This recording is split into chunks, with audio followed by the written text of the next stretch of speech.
झुंबणाऱ्या शब्दाचं सलाईन चढवणं आवश्यक आहे आणि आपल्या पेनाच्या शाईचं विटामिन देणं तिला गरज तेव्हा कुठे ती भानावर येईल. ही व्यवस्था कधी गढूळ नव्हती होत. ही व्यवस्था कधीच गढूळ नव्हती. इथल्या काही झाकण झुल्यांनी तिला गढूळ केलंय. इथे बदलासाठी जेव्हा जेव्हा उठाव झाले तेव्हा काही सत्ता पिपासू जमातीनं ठरून त्याचं पाणीपत केलं, ठरून त्याचं पाणीपत केलं.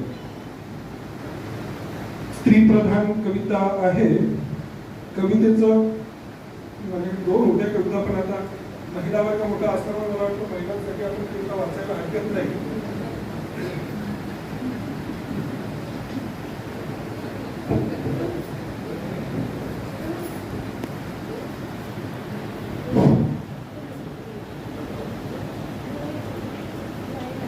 कवितेचं शीर्षक आहे आता ती बंड करून उठली आहे.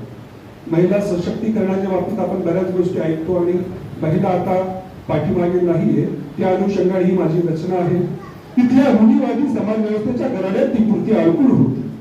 इथल्या रूढीवादी व्यवस्थेच्या गराड्यात ती पूर्ती अडकून होती, पण ती आता बंड करून उठली आहे. पण ती आता बंड करून उठली आहे. ती जिजाऊ अहिल्याचं शौर्य, सावित्री आणि फातिमाचं शिक्षण, रमाईचा त्याग संघर्ष आणि सिंधुताईचे कष्ट आता ती उगाळून प्याली आहे. कारण ती आता बंड करून उठली आहे. कारण ती आता बंड करून उठली आहे. काळजात तिच्या अनुताई वाघ, मंदाकिनी आमटे आणि राणी बंद आहे. काळजात तिच्या अनुताई वाघ, मंदाकिनी आमटे आणि राणी बंद आहे. तिच्या देहबोलीत कल्पना सुनीता सोफिया आणि वानिका सिंग आहे. तिच्या देहबोलीत कल्पना सुनीता सोफिया आणि ओनिका सिंग आहे. इथली पुरुषी मतदारी तिने आता कधीच मोडून काढली आहे. कारण ती आता बंड करून उठली आहे. कारण ती आता बंड करून उठली आहे. काल ती जिथे होती, काल ती जिथे होती त्याच्या सहस्त्रपट ती पुढे आहे. काल ती जिथे होती त्याच्या सहस्त्रपट ती पुढे आहे. तिने स्वतः सावरण्यासाठी स्वतःलाच स्वतःच्या पुढे ठेवले आहे आणि स्वतःमधला स्व बाजूला ठेवून ती स्वतःच्याच पुढे धावत आहे. कारण ती आता बंड करून उठली आहे.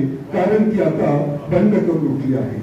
कृषी, अर्थ, शिक्षण, समाजकारण, व्यवसाय, मनोरंजन वा असो राजकारण, कृषी, अर्थ, शिक्षण, समाजकारण, व्यवसाय, मनोरंजन वा असो राजकारण, तिच्या सहमतीशिवाय ठरत नाही कुठलंच धोरण. तिच्या संमतीशिवाय ठरत नाही कुठलंच धोरण. तिच्या अस्तित्वाला आव्हान म्हणजे आभाळाला डिवचण्यासारखं आहे.